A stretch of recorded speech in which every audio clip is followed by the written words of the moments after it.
Well, let's get some analysis now with Ion Marandici in Toronto, Canada. He's a lecturer in political science at Rutgers University. Welcome to the program, Ion. Blinken's China trip is still ongoing, as we know, and as Joel said, we're waiting to see if he'll in fact meet China's President Xi Jinping. But how would you assess Blinken's trip so far?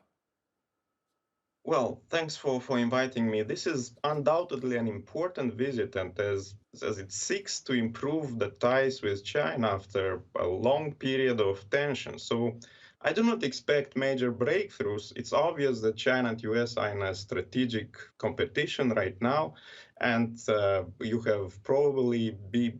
are aware of the various incidents around Taiwan that occurred 2 weeks ago, and not just around Taiwan, but also in the South China Sea. So there are a lot of tension still going on, but this is I would say it's a good start for perhaps a more permanent type of cooperation, whereby you will have multiple such meetings.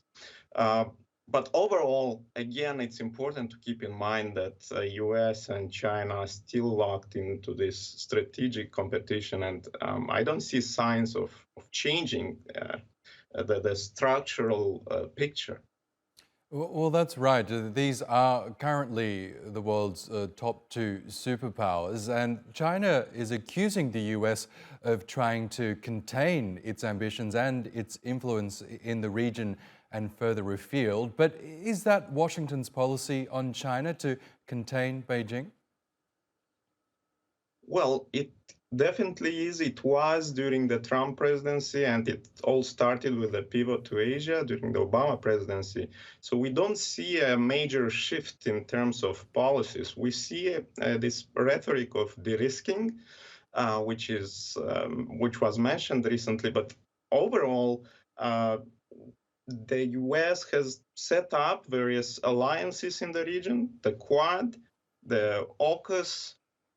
These are all attempts to somehow strengthen the U.S. alliances in the region, and you have also seen other signs, right? So a recent treaty with Papua New Guinea, a new agreement with the Solomon Islands. So these are all attempts to slow down China's expansion in the region, but there is also the economic dimension, which we should not forget. There are now various export restrictions that were imposed by the US, and China has retaliated. Of course, this is not comparable to the trade war of 2019, but the economic dimension is as important as the security dimension.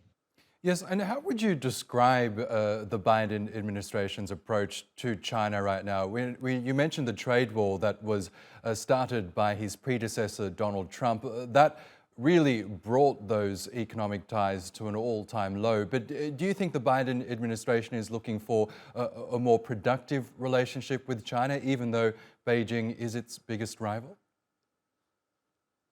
We observe a shift right now. So during the first 2 years, if you remember, the policy was the same as the Trump's policy, right? So in 2021, when Blinken and Wang Yi met in Alaska, they were very unfriendly to each other.